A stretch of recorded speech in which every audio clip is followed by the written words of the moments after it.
Test toneru do regeneracji Brother HLL6400 został przeprowadzony w dniach od 6 do 12 kwietnia 2023 roku. Celem testu jest sprawdzenie jakości i wydajności tonera na próbie 3000 stron. Analizowany będzie wpływ toneru na żywotność bębna i stopień zabrudzenia drukarki po zakończeniu testu. Pierwsze wydruki wykonane przy użyciu oryginalnego toneru posłużą do porównania po zakończeniu testu. Do badania użyto arkuszy testowych o 5% pokryciu tonerem. W pomieszczeniu testowym temperatura waha się od 22 do 23 stopni Celsjusza, a wilgotność pomiędzy 31 i 35%. Toner oryginalny zostaje wyjęty z drukarki, a w jego miejsce instalujemy kartridż zregenerowany proszkiem testowym.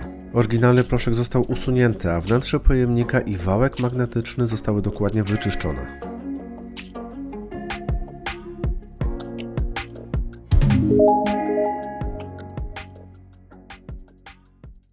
W pierwszej części testu drukarka otrzymywała zadania po 5, 10, 20 i 50 stron, czyli symulowano warunki druku biurowego.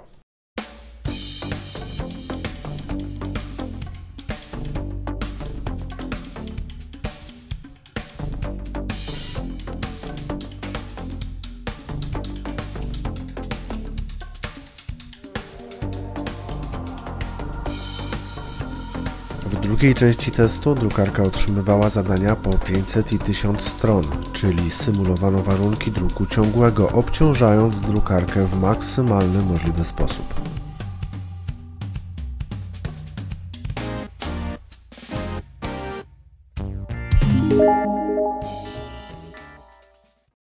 Zarówno w trybie biurowym, jak i w trybie ciągłym toner jest bardzo dobrze utrwalony, a czarne fragmenty obrazu nie są powtarzane. Na wydrukach nie ma tła, a papier jest czysty z obydwu stron. Intensywność nasycenia i odwzorowanie skali szarości na wydrukach kontrolnych są idealne. Powtarzanie najciemniejszych części obrazu jest charakterystyczne dla tonerów niskiej jakości.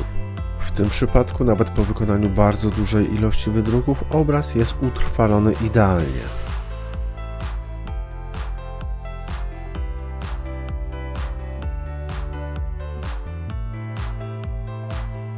Test toneru kompatybilnego do regeneracji został wykonany na zwykłym papierze biurowym o gramaturze 80 gram. Sprawdźmy, jak wygląda wnętrze drukarki po zakończonym teście.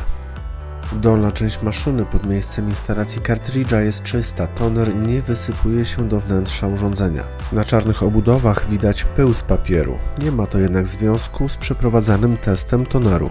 Tonery kompatybilne niskiej jakości mogą wysypywać się do wnętrza urządzenia i skracać żywotność bębna. W tym przypadku moduł bębna i miejsce instalacji kartridża są czyste. Testowany toner ma neutralny wpływ na żywotność modułu bębna. Szczotka magnetyczna układa się poprawnie, a na wałku magnetycznym nie ma pustych przestrzeni. Test potwierdził wysoką jakość i wydajność toneru kompatybilnego do regeneracji kartridży Brother.